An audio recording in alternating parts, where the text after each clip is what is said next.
दोस्तों, जिस देश का प्रधानमंत्री चुनाव जीतने के लिए माताओं और बहनों का डर दिखाने लगे तो समझ लीजिए कि राजनीति अब तर्क पर नहीं डर पर चल रही है।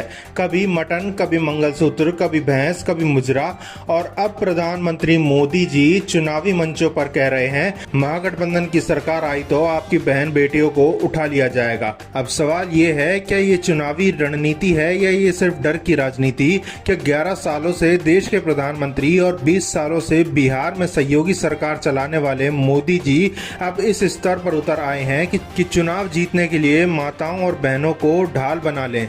अब सोचिए जरा, बिहार में इस वक्त एनडीए की सरकार है, मुख्यमंत्री नीतीश कुमार हैं और दो डिप्टी सीएम बीजेपी के हैं, फिर भी प्रधानमंत्री कह रहे हैं कि बहनों और बेटियों को उठाया जा रहा है। अरे मोदी जी, अगर वाकई में ऐसा हो रहा है तो आपकी ही सरकार क्या कर रही है? आपकी ही पुलिस है, आपकी ही प्रशासनिक मशीनरी सब बेबस है क्या?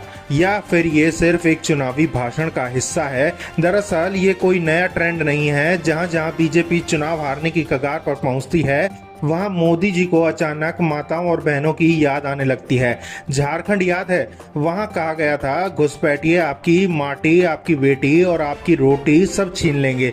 अब वही डर फिर से बिहार में लौट आया है। अब जरा आंकड़ों की बात करें। एनसीआरबी यानी नेशनल क्राइम रिकॉर्ड्स ब्यूरो के आंकड़ों के मुताबिक साल 2022 में भारत में हर घंटे 51 केस महिलाओं के उत्पीड़न के दर्ज किए जा रहे थे। कुल मिलाकर करीब 4.5 लाख मामले सिर्फ एक साल में।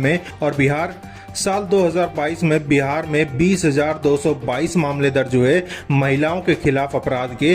2018 से 2022 के बीच ये आंकड़ा 16% बढ़ा। यानी जिस वक्त मोदी जी देश के प्रधानमंत्री थे और नीतीश कुमार बिहार के मुख्यमंत्री, उसी वक्त बिहार में महिलाओं के खिलाफ अपराध बढ़े। फिर भी मोदी जी हर चुनाव में कहते हैं माताओं और बहनों को उठा लिया जाएगा। तो सवाल ये है, क्या आपको ये आंकड़े नहीं दिखते मोदी जी, या ये सिर्फ डर दिखाना चुनावी स्क्रिप्ट का हिस्सा है? और सबसे बड़ी बात, इस तरह की भाषा अपने आप में कितनी खतरनाक सोच को जन्म देती है। जब एक नेता जनता को यह कहता है कि तुम्हारी बेटियों को उठा लिया जाएगा, तो वो महिलाओं की सुरक्षा की बात नहीं कर रहा होता, वो उनके नाम पर डर की दीवार खड़ी कर रहा होता है। ये वही प्रतिसत्तात्मक सोच है जिनमें बहन बेटी घर की इज्जत होती है और इज्जत की रक्षा के नाम पर राजनीति की रोटी सेकी जाती है। इससे समाज में महिलाओं के प्रति संवेदनशील नहीं बढ़ती, बल्कि उन्हें डर और शर्म की परछाई में ढकेल दिया जाता है। अब बात करें विपक्ष की, राहुल गांधी भी चुनावी मंच पर मर्यादा की सीमा लांघ रहे हैं। कभी प्रधानमंत्री को डरपोक कहते हैं, कभी झूठा या तू तड़ाक वाली भाषा इस्तेमाल करते हैं। मतलब देश की दोनों बड़ी पार्टियों में भाषा का स्तर लगातार गिरता जा रहा है। एक ओर प्रधानमंत्री डर दिखा रहे हैं, दूसरी ओर विपक्षी गाली दे रहे हैं और बीच में जनता खड़ी है जिसे बस ये समझ नहीं आता कि चुनाव मुद्दों पर हो रहा है या भावनाओं पर।